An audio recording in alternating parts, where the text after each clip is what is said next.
পূর্ব মেদিনীপুর জেলার নন্দীগ্রাম বিধানসভা কেন্দ্রের 1 বছরের মধ্যেই দুবার নন্দীগ্রামের বয়াল 2 গ্রাম পঞ্চায়েতে চুরি। একই চুরি 1 বছর ঘুরতে না ঘুরতেই ফের চুরি গেল গ্রাম পঞ্চায়েত অফিসে।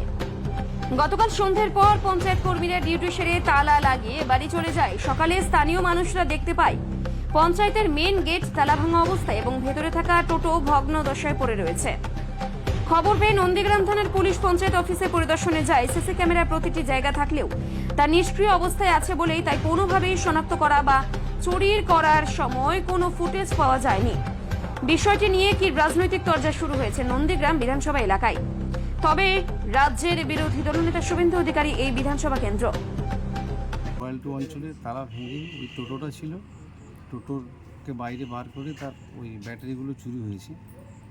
এখন আমাদের এদিকে এটা অনেক আগে থেকেই চলছে, কিছুদিন থেকে আমরাও শুনছি যে বিভিন্ন জায়গায় টোটোর ব্যাটারি চুরি হচ্ছে। এর আগেও আমাদের অঞ্চল থেকে একবার টোটোর ব্যাটারি চুরি হয়ে গেছিলো।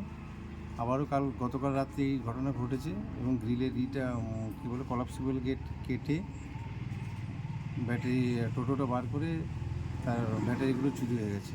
আমরা সকালে শুনতে পাই, সকালে জানতে পেরে আমরা আসি, এসে দেখি এই পরিস্থিতি। প্রশাসনিক লেভেল ওনারা এসেছিলেন এবং আমরাও প্রশাসনিক লেভেলে দ্বারস্থ হয়েছি যে এর একটা সুরাহা হোক। এবং সরকারি অপরাধী কি বলবেন এই বিষয়ে? দেখুন, একটা গ্রাম পঞ্চায়েতে বারবার চুরি, এটা মানে মানুষের কাছে একটা অন্য বার্তা যে নিশ্চিতভাবে এই চুরির পিছনে কিছু রহস্য আছে। নাহলে বারবার একই জিনিস ঘটছে একটা গ্রাম পঞ্চায়েতে কেন, এটা মানুষ জানতেও চাইছে।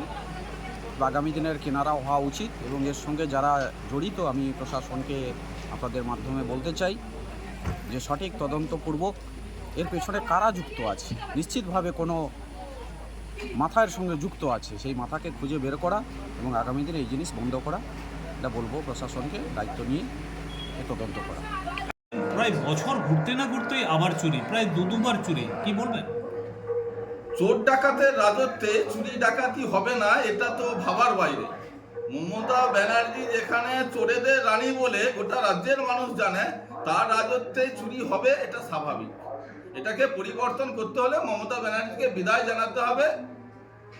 চোর ডাকাতবিহীন দুর্নীতি মুক্ত পশ্চিমবঙ্গ গড়া যাবে, না হলে সম্ভব নয়।